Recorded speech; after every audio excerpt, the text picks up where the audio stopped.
Hey everyone, and for today's video, I'll be showing you guys how I made the melodic house kind of remix of Love Tonight. So for those of you who don't know, a couple weeks ago I actually released a remix of Love Tonight by Shouse exclusively on my YouTube channel, and I thought it would be nice to break it down and show you guys how I actually made it. But be sure to check out the full song after this video. So let's dive into the project here. You can see that there's only like 47 tracks, which is actually really simple, probably one of the simplest tracks I've ever made. Again, they're organized. Got the kick on the first track, and then we've got some percussions, the bass line, some arps and pads, and then we got the lead, and then the vocals and all the sound effects at the bottom. And also, as you can see, I've got the extended version on the same project, which for one reason, it makes it a lot easier and quicker to do the extended mix, and also it means that all the changes I made to the extended mix will also affect the original mix as well, so that way I can have that kind of uniformity between the two versions. Let's start off with the acapella actually. So I basically took the acapella, time stretched it, and then chop it up for only the relevant bits, which is this kind of phrase here.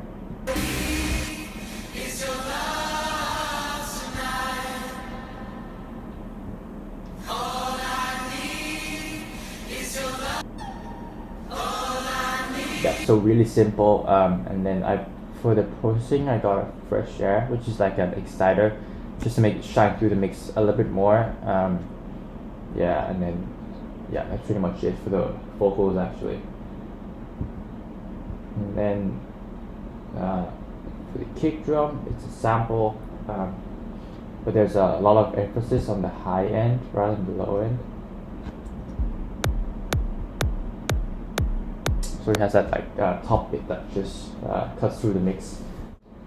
Alright, so let's look at the percussions here. We've got a layer of claps, I think, I'm pretty sure. Which is here. Yeah, really simple. I think it's from Melodic actually. Like a snare bit. Yeah, I mean on its own it doesn't sound that good, but together I think it sounds quite nice. Got lots of these like hi-hats and ear candy things. I made them myself and bounced them out. I think it's really important for this kind of music, just to kind of keep the groove going.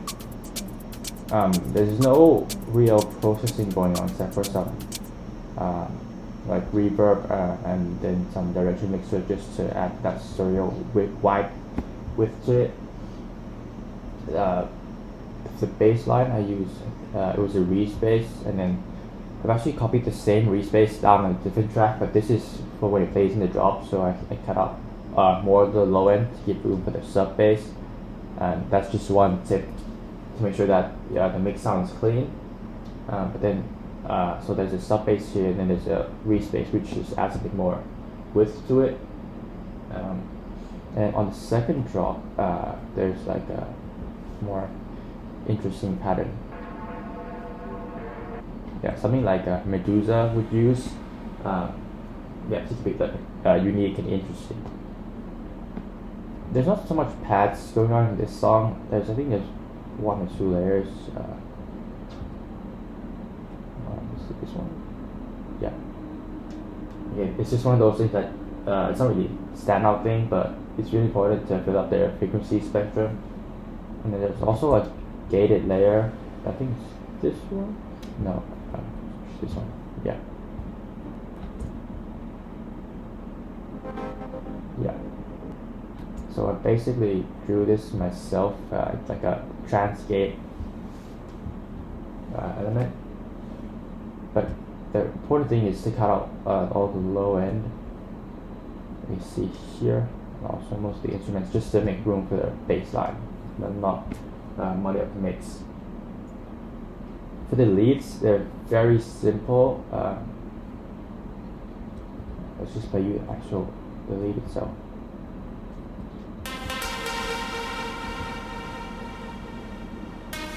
Yeah, it's just like two notes. think most of the sound, this one is from the Alchemy plugin in Logic, and then these ones are from Vital. And the important thing here is to add like a delay and lots of reverb, controlled reverb to it, just to kind of fill up that area where the note's actually not playing. Of course, there's a sidechain compression there. Yeah. And then for the build up, again, it's a really simple song. I've got the usual gain automation I do, like it's like a trick. Just make sure that your drop actually hits a bit harder. So the volume before the drop is lower than the drop itself.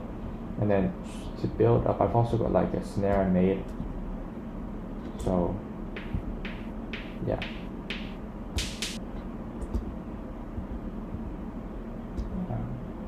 I did some automation here. There's a script, and then there's an EQ automation, there's a reverb automation. And then there's like effects, so reverse effects, cymbals.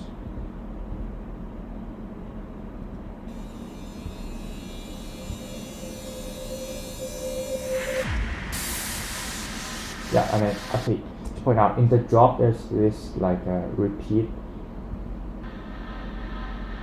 going there, so lots of reverb to like wash it out to make it sound really smooth. It just adds again something in the background to fill up this frequency and make it sound more full. And that's all those combined really just make the drop. It's really simple, like I've said already. Yeah, it's really simple, but I think it gets the work done. You know, if you get the balance right, I think it can sound really good. And then if we move on to the more like the quieter section, the break. There's the reach bass playing, which is the main element, and that all the body to the song, and there's the pad. And this one, the arp, is probably the most important element of this track, of the song. It's actually just made with I think the Logic's MIDI effects plugin. Yeah. So here, 1/16. It's just a really simple pattern. Just adds atmosphere to the song. But in the break, the vocal is the main thing that shines through. A bit of percussions to keep the rhythm going. And always gotta EQ everything to make room for the vocal and the bass line. There's not much. It's atmosphere here. Here. So it's like an ocean, white noise kind of thing. And then one cool thing I would point out in the song is this one here. So again, it's like an arp, but it's like a super fast arp. It's 1/32 triplet rhythm actually. And yeah, let's see what it sounds like.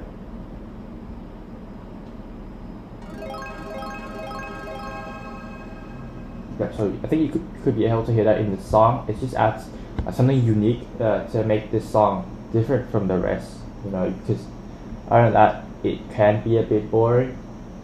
Again, let's just go through the processing. Actually, there's like a direction mixer, give it a bit of a stereo width, compressor, EQ again with the low end. There's a reverb here. I mean, there's this one again. I don't know why I put that there. And then the gain.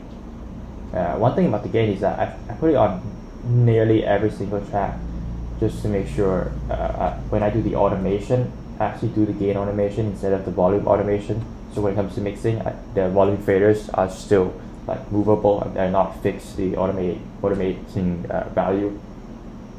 And yeah, I mean, that's basically how I made the track. So don't forget to check out the visualizer video, and hopefully you get some new insights on how I came about making this track, and you know, just the music making process overall. And, you know, be sure to subscribe and follow the journey for more videos. Bye.